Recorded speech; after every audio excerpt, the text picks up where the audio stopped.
嘿，大家好，欢迎来到黄老师频道。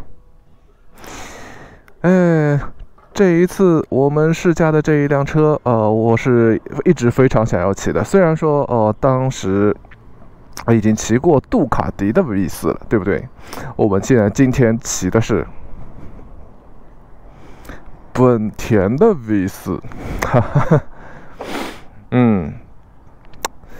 本田 VFR 800F。这个是15年改了新款之后，那到现在为止就是这个样子。我们可以看一下它这个头灯的造型，头灯的造型有点还挺酷的，X 的一个造型。我们可以看到整体来说的话，它还是一个现在来看的话，还是一个比较少见的，它整一个轮毂它都涂了颜色。一般的话，你看这样放眼望过去，轮毂都不涂颜色的都是本身的颜色，要么就是黑的，对吧？它轮毂也涂了颜色，你看这里一眼望过去，全部的摩托车全都是轮毂没有颜色的，就只有它涂了个白色。然后而且虽然被这个排气挡了，但是它是单摇臂的。看这里是单摇臂的，谁这么蠢嘛？这样设计的，把这个单摇臂挡住。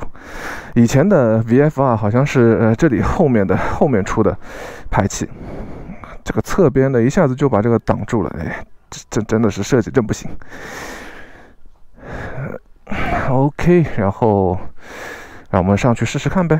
还有它这种地方，它这个真的是这个手把这个地方真的是做的真是超级硬的，我靠。所以整体来说，它这个车这种地方都用了比较硬的材质所以重量也非常的重属于一个敦实的跑旅。那么敦实的跑旅之前 CB1300什么的都有了，对吧？那它到底是一个什么样的定位？而且它是有机械式的VTEC 的这个东西的，7000转以上吧，7000转以上打开。坐上来的这个感觉首先它这里发现的就是，首先牵引力控制有可以关，然后手把加热有了，其他的话也没有定速巡航，这不是跑旅吗？没有定速巡航。离合有点硬，有一点硬，刹车挺软的，刹车还是比较软的。OK， 哇哦，这个仪表其实还挺帅的中间是指针式的，然后两边是这个液晶显示数字的显示，挺不错。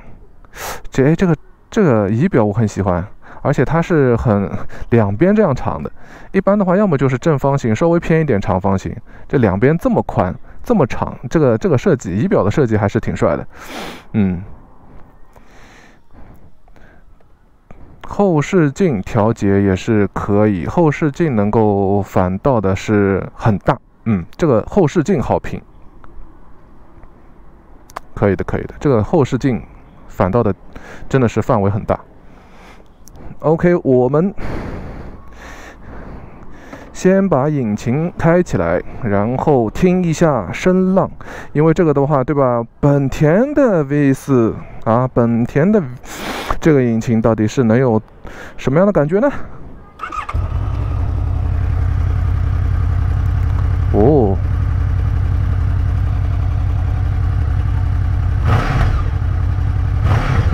还有回火声的。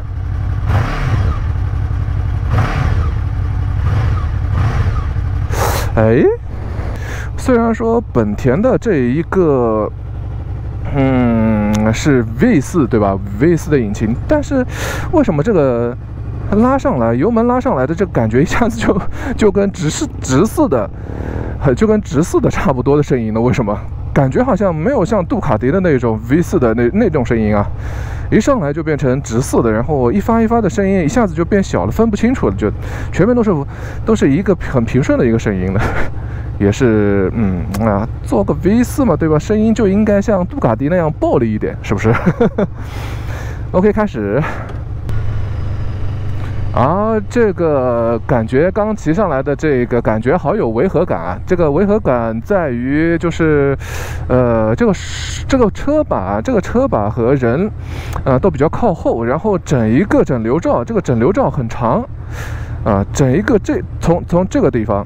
大家可以看到，从这一条线从这里开始到这里前面这个超级长的感觉，所以感觉这个车头在很前面的地方，所以这个是有一个比较强烈的一个违和感。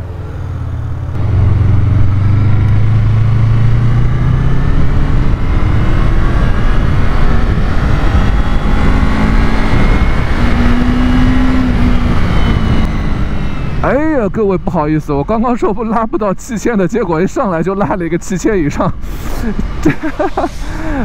这个不知道大家有没有听清楚啊？刚才的这个声音还是一下子，这个声音就不一样了。不过你说它不一样吧？我是觉得这个声音上去了之后很干涩，不知道为什么。它7000转以上打开阀门的之后，这个声音还是挺干涩的。停在这边的这个咚咚咚咚咚的这个声音确实有 V4的感觉，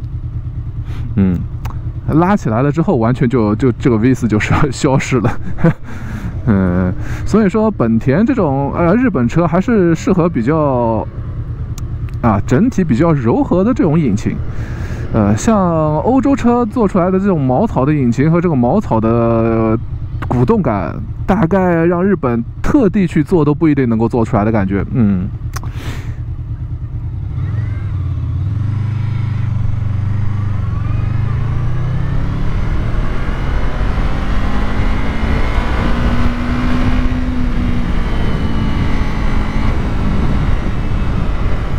确实，这个7000的时候碰到7000的那个瞬间，你自己的身上能够感觉到它这个阀门啪打开的这个感觉，因为它这个 VTEC 是机械式的嘛，它打开有一个很明显的感觉，这个是你自己对吧，在这个胯下能够感觉得到的。我没有说什么奇奇怪怪的话哈，这个确实就是能够感觉到的，因为你这个是贴住前面的油箱的嘛，对吧？这个车也是一个很敦实的一个车，但是在偏过来的感觉上面来说的话，有一个比较特殊的感觉。这个偏过来的感觉肯定是要比 CB1300要来的灵活得多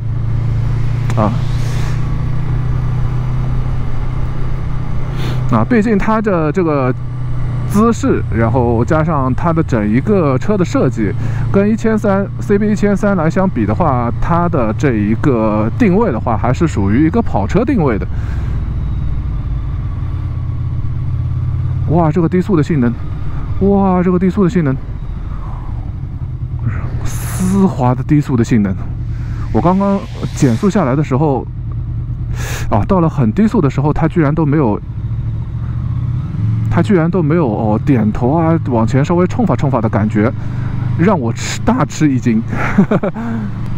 这个低速的，我们再来看看这个低速的，反正后面没有车我们再来看看这个低速。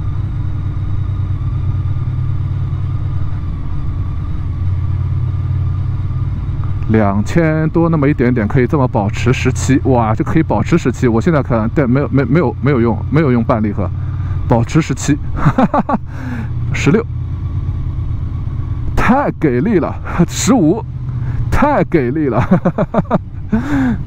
像现在这种路上这个到不了40，然后30多的这个领域下面的话，真的是日本车真是无敌啊。相反，欧洲车在这个领域上面真的是痛苦。离合器的话，这辆车也是非常的线性的。这个偏转非常的不错呀，这个给力啊！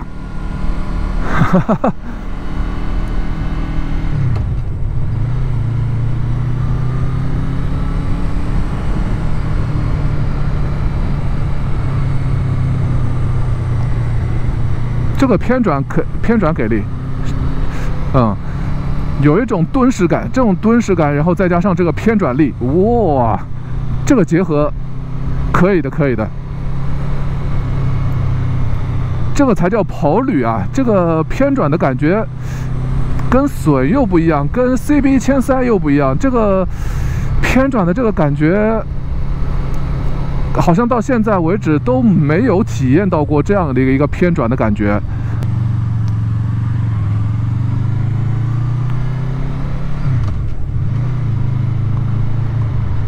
虽然说离合器非常的线性，但是离合器非常的重，但是呢，因为离合器非常的重，我就不是特别想要去拉离合器。那这离合器呢，我就用最小的限度稍微拉一下，然后就给它换挡啊。所以这个感觉呢，这个换挡和离合器的话，这个配置还是挺不错的。在离合器稍微拉一点的时候，就能够直接换挡。所以这个离合器重的话，只要你有一定的速度跑起来，不要像在城里面这种堵车的话，那么这个离合器的重量还是可以无视的。OK 吧，那么这一辆车啊，首先我们这边一圈跑一跑了之后，然后在直道和弯道上面也有做了一些体验。那么在高速的时候可能没有拉到过，但是7000的话啊，今天还是非常幸运的能够拉到了7000。那么这个7000上面有这个体验呢，我现在也已经体验到了。这样的话我们就总结一下呗。首先这个车坐上去的第一感觉就是看这个码表，这个码表是一个可以优秀加分的地方。我是觉得这个肯定是一个加分项了，这个码表特别的帅。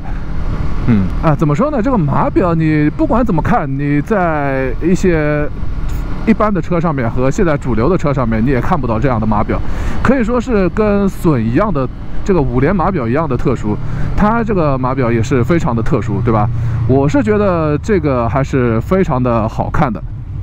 虽然说对比杜卡迪的 V4 的话，杜卡迪的 V4 的引擎确实给人的亢奋感要更胜一筹，但是这车你不要忘了，它是有 VTEC 的。它这个7000转上面的 VTEC 一开的这个感觉啊，绝对可以超越杜卡迪。那所以说，在这一辆车选这辆车的时候，比如说你杜卡迪这 V4 好像杜卡迪非常的帅非常的这个引擎非常的给力给人的亢奋感也非常的强，但是这个车只要有7000转的这个 VTEC， 那么这整体的亢奋感一定不会输给杜卡迪的 V4。而且看到现在我们前面又看到加油站了，我要准备去加了油之后回去了。这辆车也不用好的油杜卡迪你要买杜卡迪的话就要用好油，这辆车不用，它还是一般的油就可以了，对吧？现在的话油价嘛，油价都是这个样子了，所以一定要关注油嘛，对吧？OK， 加完油，我们继续它还有什么好的地方？然后呢，就是非常主要的一点呢，就是在转弯的性能上面特别的厉害。在转弯上面，这个转向的性能我骑到现在为止，转向的性能，有这么爽的还是没几辆车的。看，就是这种感觉，这种感觉就是这种感觉。就是这种感觉。OK， 那么最后一个，我觉得它有什么一个好的地方呢？就是这辆车其实从整体的外观上来看，然后本田这个整一个厂家来看，日本车系里面和所有的地方，其实V 引擎还是非常的少的。V 引擎的话，现在能够一般能够买得到的，像这边应该能够买得到的话，也就这一辆车了吧，日本车里面。所以说有它的特殊性在里面，这个特殊性的话也是能够满足这个买车欲望的，对不对？大家都想自己的车跟其他的人的车不太一样嘛，对吧？所以这个特殊性还是非常重要的。OK， 那么最后拉一把试试。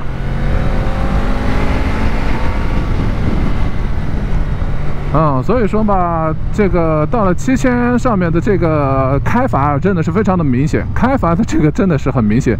所以说，这个可能买了这辆车之后，就是非要喜欢就这么去拉到7000转去开阀，这个会变成一种怎么说呢？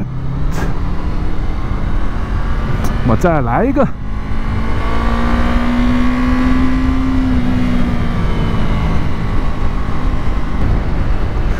这个7000转的这个开法其实挺不好，这个是好的意义上的不好，还是坏的意义上的不好呢？对吧？